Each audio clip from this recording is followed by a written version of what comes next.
He used to think there was plenty of time. At 26, the days felt long. The future felt endless. Mornings came without urgency. Decisions could wait. Dreams could sit quietly in the background while life moved at a comfortable pace. There was always tomorrow, always next year, always later. But time has a way of revealing itself without warning. Not all at once, not dramatically. Just enough moments slipping by to make you realize something important has been delayed too long, that the clock has been moving even when you weren't. The first time the thought hit him, it didn't feel like fear. It felt like clarity. The kind that doesn't shout but refuses to leave. The realization that life was not a rehearsal, that nothing guaranteed another chance to do the things he kept postponing. So he chose a path that demanded everything. Not because it was glamorous, not because it was safe, but because it scared him in the right way. The calling didn't arrive with certainty. It came with doubt, with unanswered questions, with the quiet understanding that if he didn't try now, he might never forgive himself later. At first, he believed strength would be enough. He trained harder than most, pushed past comfort, past fatigue, past reason. Around him were others who looked unstoppable, faster, stronger, more gifted. On paper, they were better in every way, and yet, one by one, they disappeared. Some left after the first real hardship. Others lasted longer, but broke when effort stopped producing progress, when pain stopped being temporary and became routine. That was the first lesson. Talent was just the entry fee. What came after required something else entirely.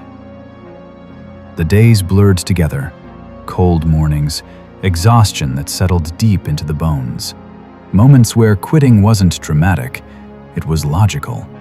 Where walking away felt safe, reasonable, smart. Fear lived in those moments. Not fear of pain, fear of failure. Fear of discovering the limit of his own will. The fear didn't scream. It whispered. It pointed out exits, reminded him of comfort, of easier lives he could choose instead. And for a while, fear won. Not by stopping him completely, but by slowing him, by planting hesitation when decisions needed to be immediate. Until one night, alone and exhausted beyond words, he understood something that changed everything. Fear exists before action, not during it. In motion, there was no space for it, no time to imagine outcomes, only the task in front of him. The fear lived in waiting, and waiting was optional. That night, he made a decision, not to be fearless, but to accept the cost. He accepted that this path could break him, that it could end badly, that there were no guarantees. He accepted that giving everything might still not be enough. And once he accepted that, something lifted. When the worst outcome is faced, it loses its grip. There was nothing left to negotiate with. If this was the path, he would walk it fully. From that moment on, he stopped asking if he should quit. He only asked what needed to be done next. As responsibility grew, so did pressure. Others began to look to him, not because he was perfect, but because he stayed when things got hard, because he stayed calm when chaos arrived. Leadership didn't announce itself. It showed up as obligation. He learned quickly that pushing people too hard breaks them, but protecting them too much weakens them. The balance was never fixed.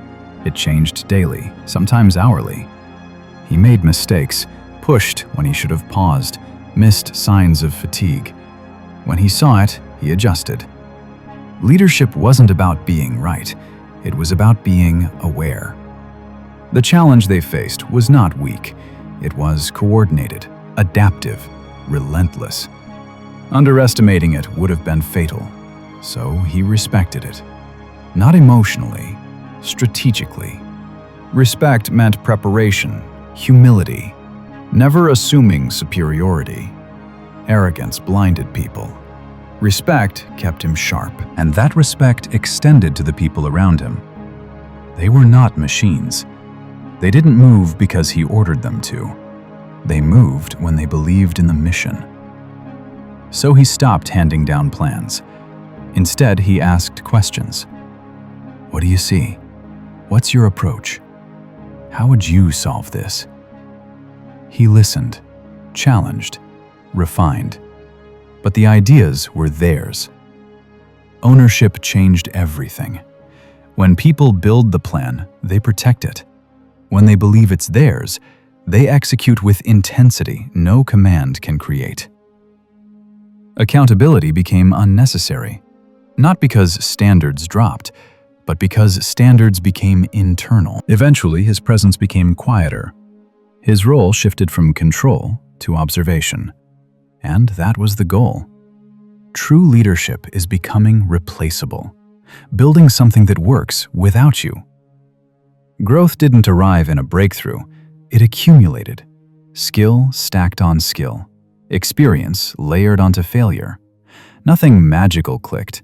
He simply stayed long enough, paid attention long enough, took responsibility long enough for competence to emerge. The fear never disappeared, but it stopped deciding. And that's the difference. This story isn't about the path, it's about what he stopped postponing. He stopped waiting for permission, stopped waiting for certainty, stopped waiting for the perfect moment. He acted while doubt still existed, and that's the part most people miss. The strongest force a human being possesses is will, the ability to decide and move without guarantees. If you feel that quiet urgency, that sense that something important has been delayed, understand this. Nothing is stopping you except the moment you keep waiting for. You don't need more information. You don't need more planning. You don't need approval. You need to decide. Accept the risk. Accept the cost. Accept the uncertainty. Then move anyway. Don't admire the life you want. Don't talk about it. Don't prepare forever. Get after it. Use your force of will, because the clock is moving. And this, right now, is the only moment you're guaranteed.